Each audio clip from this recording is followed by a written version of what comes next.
Deus Não é Grande é o título de um dos últimos livros do inglês Christopher Hitchens, uma das figuras mais importantes do jornalismo contemporâneo. Ex-trotskista, obstinado defensor da condenação do ex-secretário de Estado Henry Kissinger por crimes contra a humanidade, crítico da invasão americana ao Iraque, Hitchens, ateu convicto, mergulhou durante anos no universo complexo das religiões para traçar um quadro demolidor de todos os dogmas da fé manipulados pelos homens através da história. Hitchens morreu no dia 15 de dezembro de câncer. Deixou 17 livros, a maior parte deles dedicada à crítica das religiões. Para Hitchens, nunca houve salvação, nem nas religiões politeístas, nem nas monoteístas. Cristianismo, judaísmo e islamismo são interpretações de uma mesma invenção, em nome das quais se cometem atrocidades. A fé acorrenta bilhões de pessoas aos preconceitos contra a mulher, contra o sexo e contra o desenvolvimento da ciência. A religião, diz ele, envenena tudo. Foram essas as ideias que Hitchens veio defender em novembro de 2007, num ciclo de conferências em Porto Alegre. Na ocasião, gravou uma conversa com o Milênio, que vamos rever agora. Christopher, let's try to follow for a while the chronology of your book and go back to Dartwood, England, when you were a 9-year-old boy. Back to Mrs. Jean Watt's classes of religion. She seems to be the first person that helped you to doubt of God's existence unintentionally. I guess everybody has gone through a similar experience in a certain stage of life, but the truth is that no matter how dogmatic and irrational the introduction in religion is, billions of people still prefer to embrace faith. How do you explain this uncontrollable need of God among human beings? I can only say that if we have to concede that for millions of people it's very real and very necessary, then we must also concede that for quite a large number of us, perhaps 10 to 15%, this need does not exist. For me, Mrs. Watts didn't tell me anything I didn't know. I did not suddenly have a moment on the road to Damascus. I used to believe something and now I don't believe it anymore. Or I used to believe this and now I believe something different. No. It was simply the way in which I discovered that I couldn't believe in the supernatural. Did not believe in it, could not believe in it. It's something a little different from a moment of conviction or from a eureka type moment, but still a moment. It became obvious to me that I was, as Pascal phrases it, so made that I cannot believe. As you say, you have written this book your entire life. Yes. If this long way... It's very kind of you, by the way, to notice this so acutely. But this long way that took you to your unquestionable objections to religious faith, was it easy or was it painful? I think it was less painful than the experience that many of my Christian or Muslim or Jewish friends have had of investing many years of their lives in a faith that proved to them to be worthless. For me, it's an intellectual engagement with believers and with unbelievers, trying to make people understand that the most beautiful life is the one that studies reason, irony, literature, science, humor, and the other things that make one's life worth living, that we don't owe anything to a supernatural dictatorship. I wonder if this has something to do with our fragility, our essence of glass. This is a beautiful definition of the French scriptwriter Jean-Claude Carrière, who wrote about our fragility, essence of glass. There's no doubt of it in my mind. We are a partly rational species that is full of fear, fear of death, fear of the unknown, fear of the dark. That is also a very conceited species. Unlike most other animals, We believe that the universe is designed with us in mind. It's easy to persuade us that this is not an accident. We must be the center of the object for this, of course. But between our fear and our egotism, it's extremely easy to sell religion to us. Of course we would be the center of the world. The sun revolves around our earth. Nothing would be more likely. Everything is about me, moi. Yes, it takes a lot to grow out of this nonsense. Your book fully illustrates how harmful religions have been throughout the centuries and how many atrocities men have committed and still commit in the name of God. Not in the name of God, because of the belief in God. But at the same time, there are reasons behind it. And these reasons are the constant struggle for domination and expansion, as well as the constant fear of the different, fear and despise for the different. Do you believe that without religion, this struggle would come to an end? No. I'll give you an example. Christianity is stolen from Judaism, and Islam is stolen from Christianity and Judaism. These are plagiarisms, but the original monotheism is that of the covenant between God and the Jewish people, supposedly. Well, according to the Jews, God tells them to pray every morning. The men have to say, "Thank God I am not a woman," and the women have to pray, "Thank God I am the way I am." And both have to thank God that they're not a Gentile or a slave. Well, obviously, this is not decided by God. It's designed by men, to be exact, masculine, so that they can keep women in their place. That's easy. Only a fool can't see that. Okay? God did not decide this. Men used religion to own women.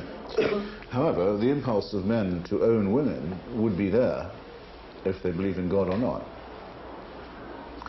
It's just that it might be a bit harder to persuade female babies that they should be owned by men if they were not told that God wants it to be true. If all they're told is men want it to be true, they're not going to be very surprised. Tell them that God wants it to be true, and they may put up with it. The same with slavery. God wants people to be slaves? That's different from just men wanting to own other people. So that with the use of religion, the invention of the deity, you can disguise what would otherwise be obviously a man-made, ramshackle, hypocritical dictatorship. So that getting rid of the idea of the supernatural is one step, only one, but a very important one, perhaps the first one, perhaps the biggest one, on the road to emancipation. Until reading your book, I never realized how many divine creatures have been born from virgin women as Mary. You say Buddha, Krishna, Perseu, Horus, Mercury. Several Aztec gods. I think there's no god that I know of in history. I have a whole paragraph of this. That have been... I say history, in mythology, that has not been born of a virgin. It would have been impossible for Christianity to sell itself as a religion if it did not continue this Egyptian, Aztec, Persian, Mongol tradition. Even Buddha is born from a slit in his mother's side. Anything but the birth canal, anything but the vagina. This unclean vessel, God has for some reason used only one-way street. But was this the eternal fear of sex, or perhaps the need that make an origin for God that would be different from the human biological system? It's the religious fear of sex, certainly, but it's also the male revulsion from what it most desires. Men need women, and they don't like the fact that they need them. They need them terribly. They hate the fact that they need them. They have experienced a disgust about this fact. Religion makes that into a system and consecrates it. My first wife was Greek Orthodox, Eastern Christian. When she was having her monthly period, she wasn't allowed to go to the church. Certainly not to take the sacrament of Mass. I think that used to be true, at any rate, of the Western Orthodox, the Roman Catholic as well. It's certainly true of Judaism. And the revulsion from female menstrual fluids is very common, of course, also in Islam and in all other cults. This comes from human anthropology. It does not come from heaven. It does not come from the sky. It doesn't come from the planets. It doesn't come from the sun and the moon and the stars. It comes from the base, very primitive forms of human anthropology. It's the first thing to know about it.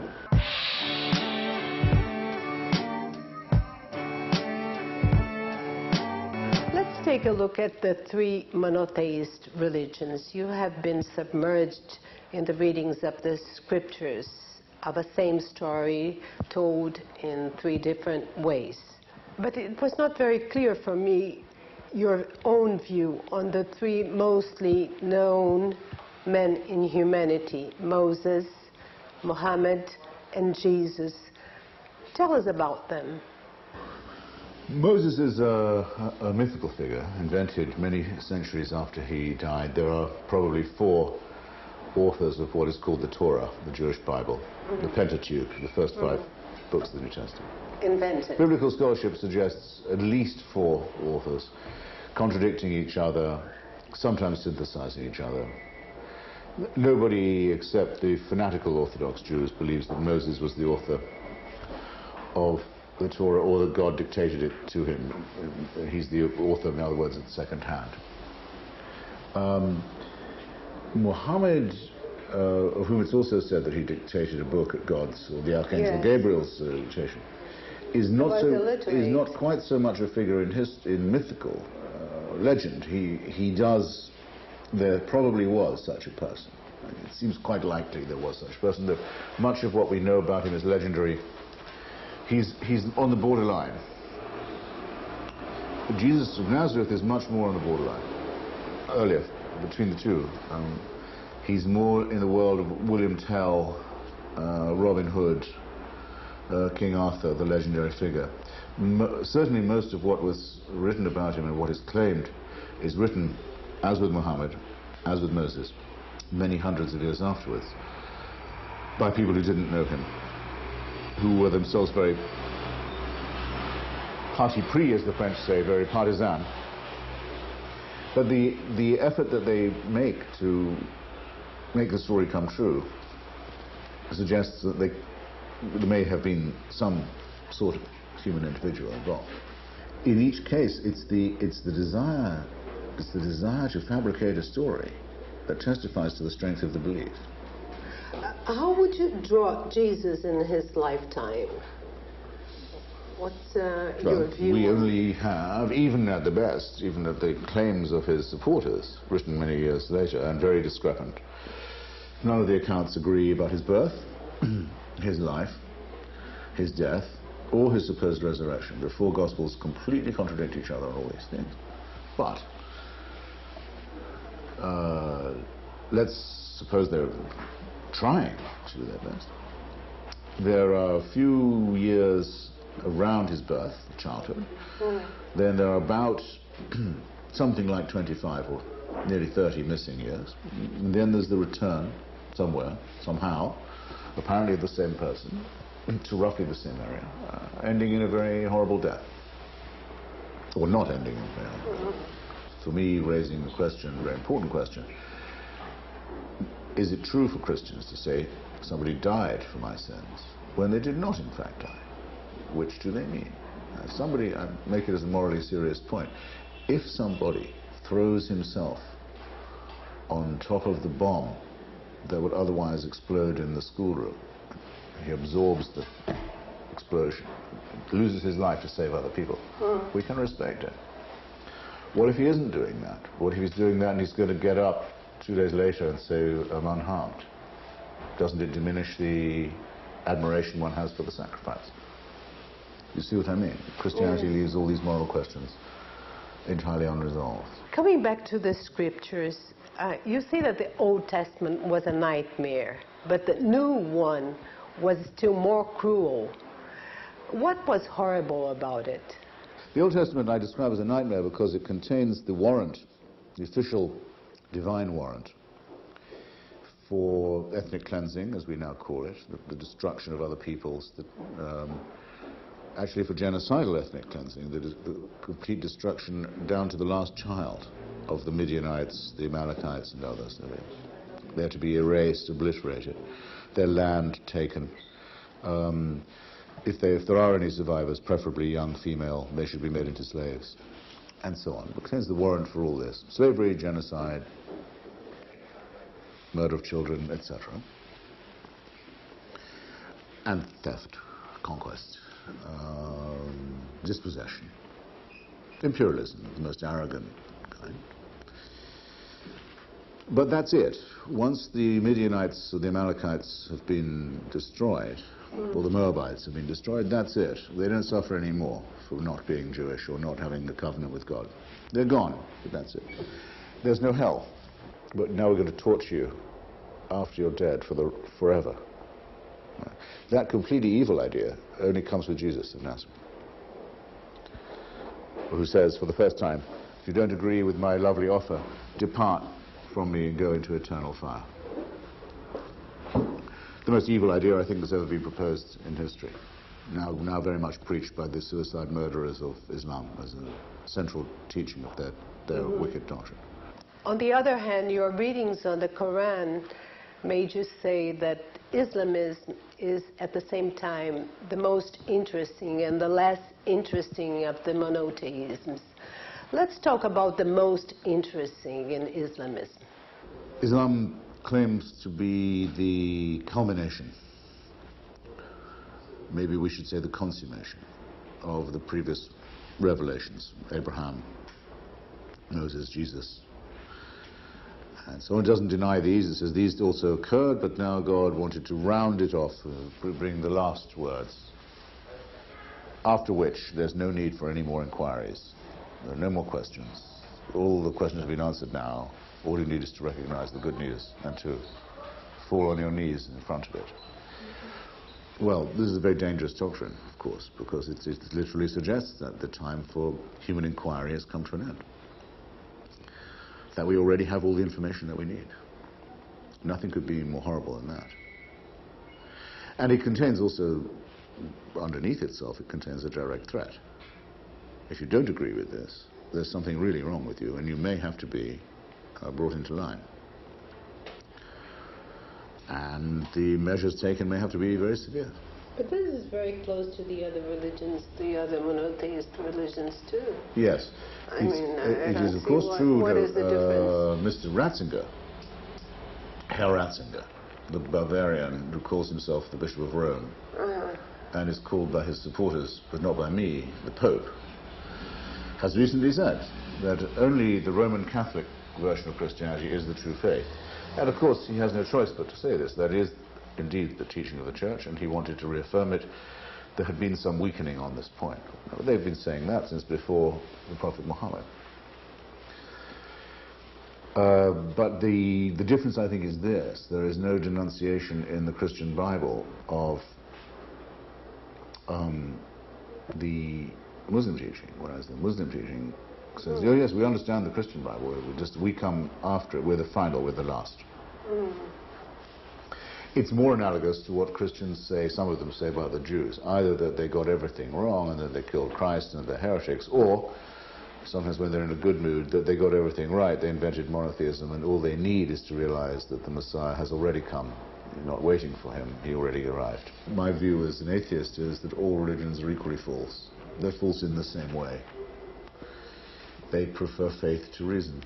There's also a very interesting chapter in your book, the most generous, I would say, where you make the question, do religion make people behave better? And surprisingly, you say yes when you speak about Martin Luther King. No, I say no. I'm sorry. Well, I understood that you had... No, I say that the case for civil rights for African Americans, black Americans, was complete long before Dr. King was born, and had been made by atheists and secularists, black atheists and secularists. But you recognize the important role he had that in rhetorically, for someone, the justification for racism and for slavery was Christian, specifically Christian. So that it's very brilliant rhetorically to be able to use the language of Christianity, dialectically, so to say, against itself. But it adds nothing to the proof that racism and slavery are to be condemned morally. to be able to do it in New Testament or Old Testament terms. The case had already been made. It's just a great propaganda victory, a great rhetorical victory. It doesn't make anyone behave. Religion has never made anyone behave any better. We can certainly not say, however, that it has not made people behave worse, because otherwise there wouldn't have been the Christian justification for slavery for 2,000 years and the Jewish justification before that to begin with. All the justifications for slavery are religious. You belong, of course, to a small and selected group of evolutionists who proposes renewed illuminism centered on man. Man is the main object of study. People as Richard Dawkins and Daniel Dennett, who call themselves the brights. Let me put it like this: I cannot claim an inner brightness for myself. If you want to say you see it in me, I'm on it. But I can't tell you you ought to be seeing it. That would be arrogant on my part.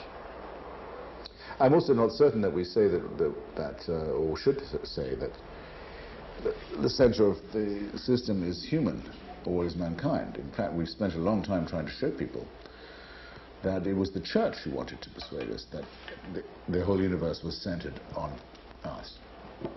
That's why they didn't like Galileo.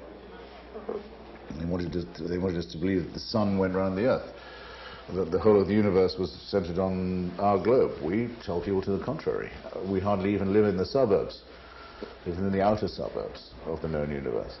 And it's time that we realized how very small our role in this is. And only when we understand our sense of proportion are we likely to be able to think rationally about it.